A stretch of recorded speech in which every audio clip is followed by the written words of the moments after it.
World Vision's 30-hour famine. Carmen. Carter. Megan. Natalie. Mackenzie. Connor. Anthony. Anna. Jeremy. Ava. It's not often that a clergyman doubles as a war correspondent, but that's exactly what our next guest has done. He is Dr. Robert Pierce. He's a man who has traveled around the world 35 times. Welcome to Today, Dr. Pierce. Thank you, Hugh. A pleasure to have you here today to look at some of the film. But let me ask you first, how you as a clergyman became involved there, and particularly as a war correspondent. That's a bit unusual. Well, actually, I went to China at the end of my preparation for the ministry just to spend the summer. But while I was there, I found very dedicated but obscure people who were really meeting human need and serving with a dedication that made me feel they deserved support. They needed help. They were there, but sometimes unsupplied with what they needed. And it became my conviction that my duty, both as a servant of Christ and the best thing I could do to meet this need was not to start something myself, but spend my life getting behind people who've already proven they're going to do something about need, whether anybody helps them or not. And there are such people in the world. And that's how World Vision got started, for that matter. One of the things I really love about Bob Pierce, our founder, a man I've never met, but is that here was this guy in 1950, didn't have $2 to rub together, had very little formal education, but he had a big vision. And in 1950 in Portland, Oregon, he files papers to incorporate World Vision as a charity, and he names it World Vision. One guy, no money, no roadmap, no assets, no budget, no particular training that would equip him for this. And yet he had a big enough view of the world that he called the organization World Vision. And here we are 60 years later with more than 40,000 full-time staff in 100 countries. Bob Pierce was right, but I believe that God gave him that vision. I believe that God planted inside him a very special seed that only God at the time knew what World Vision would become. Only God knew that we would become not just one of many organizations around the world focused on the poor, but the largest organization of its type anywhere in the world, in the history of the world, focused on issues of social justice and poverty from a Christian worldview. And you know, what an amazing thing that World Vision became over those years, starting with that founding vision of Bob Pierce. 2,000 years ago, a little boy sat on the hillside listening to the teacher. As the day wore on, the teacher asked his followers to find food for those who had come to listen. The little boy offered all that he had, 5 small loaves of bread and a couple pieces of fish. Enough to feed himself, but it was a trivial amount of food for a crowd of more than 5,000. The teacher wasn't worried about the size of the lunch. He took what the young boy had to offer, gave thanks for it, and then a miracle happened. The teacher began breaking up the bread and the fish. The crowd ate and was filled up by the food. And at the end of the day, 12 baskets of leftovers were gathered from that meal. Jesus saw the hunger of those sitting in front of him. He accepted the sacrifice of that one small boy. And despite every logical explanation, Jesus fed the 5,000. Years later, this same teacher still speaks to us. We are surrounded by children, mothers, and fathers, completely devastated by hunger and poverty. But we all have something to give. That day on the hillside, the boy didn't know if his lunch would be enough. But he gave all that he had. What will you give? Feed your 5,000. Today, an estimated 7,000 children younger than 5 will die from causes related to hunger. Tomorrow and the next day, this story will repeat itself, but it doesn't have to. What proof? In the last 20 years, the number of kids who die every day because of hunger, disease, and poverty has dropped from 40,000 to just over 20,000, thanks in part to efforts like the 30-hour famine and people just like us.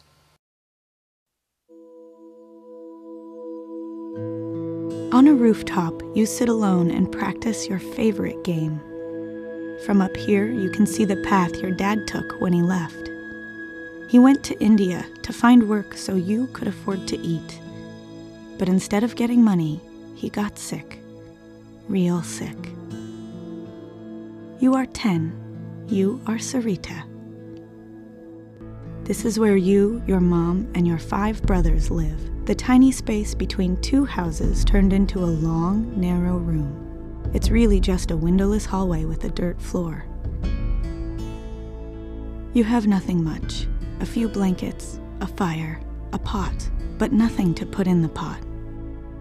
Your mom says she doesn't want you to end up like her, forced to take low-paid and exhausting jobs. She dreams of you having an education and a good job. She dreams of breaking the cycle of poverty, but you are both trapped. She has to work all day to keep up with skyrocketing food prices, and you're a girl, the only daughter. So it's you who stays home to do the mom stuff while your brothers go to school. You gather wood, you cook, you sweep the floor, you collect water. You must be careful. The water is fast and freezing. It's not as clean as it looks. You have a headache. The steep climb with the heavy water has made you dizzy. Part of it is because you are sick. You always have a cold. But mostly, it's because you are starving. What if you owned some land? Then everything would be okay, wouldn't it? Late in the day, you have some time to play with your best friend. Sometimes you win. Sometimes you lose. Sometimes you forget you are one of the poorest people on the planet. You are 10. You are Sarita.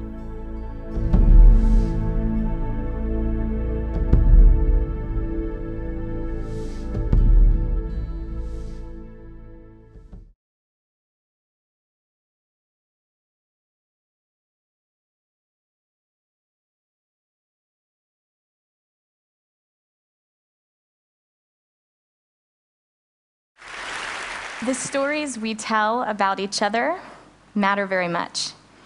The stories we tell ourselves about our own lives matter. And most of all, I think the way that we participate in each other's stories is of deep importance. I was 6 years old when I first heard stories about the poor. Now, I didn't hear those stories from the poor themselves. I heard them from my Sunday school teacher and Jesus, kind of by my Sunday school teacher.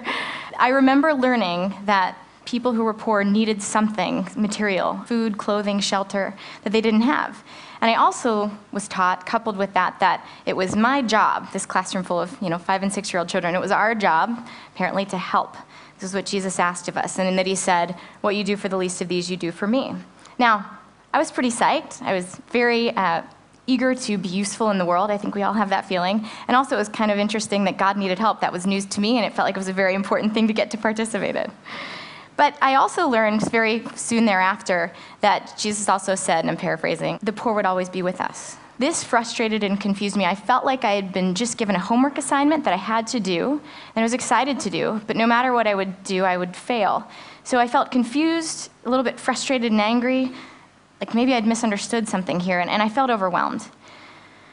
And for the first time, I began to fear this group of people and to feel negative emotion towards a whole group of people. I imagined in my head a kind of long line of individuals that were never going away, that would always be with us.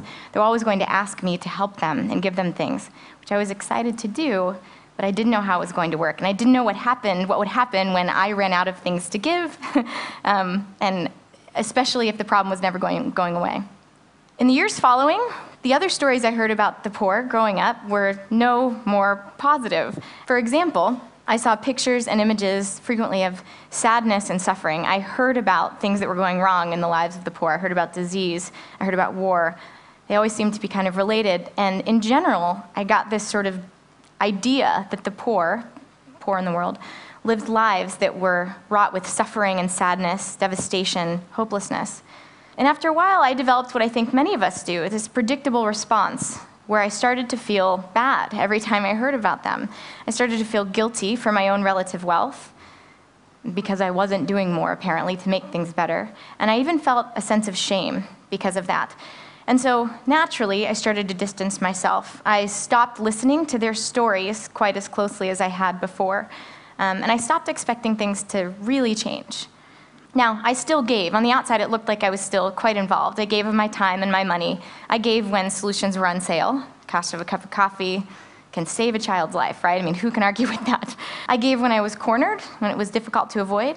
And I gave, in general, when the negative emotions build up enough that I gave to relieve my own suffering, not someone else's. But truth be told, I was giving out of that place, not out of a genuine place of hope and excitement to help and of generosity. But the good news is, I don't think I need to stand here and convince you to care. I'm not even going to try. I don't think, even though we often hear the ethical and moral reasons, the religious reasons, here's why caring and giving will make you happier, I don't think we need to be convinced of that. I think we know.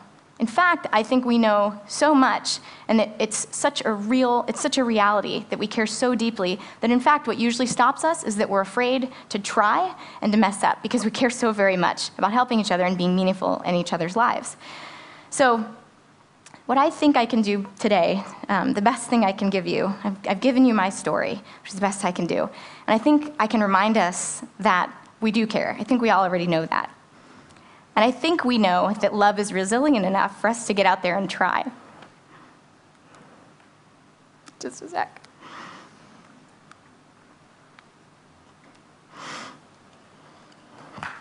Thanks.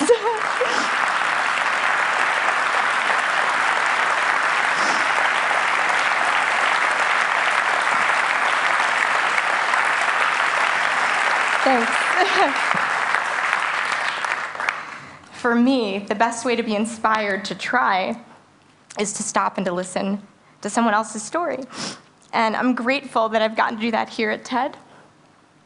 And I'm grateful that whenever I do that, guaranteed, I am inspired. I am inspired by the person that I'm listening to. And I believe more and more every time I listen in that person's potential to do great things in the world and in my own potential to maybe help. And that, forget the tools, forget the moving around of resources, that stuff's easy. Believing in each other, really being sure when push comes to shove that each one of us can do amazing things in the world, that is what can make our stories into love stories and our collective story into one that continually perpetuates hope and good things for all of us. So that, this belief in each other, knowing that without a doubt, and practicing that every day in whatever you do, that's what I believe will change the world and make tomorrow better than today. Thank you.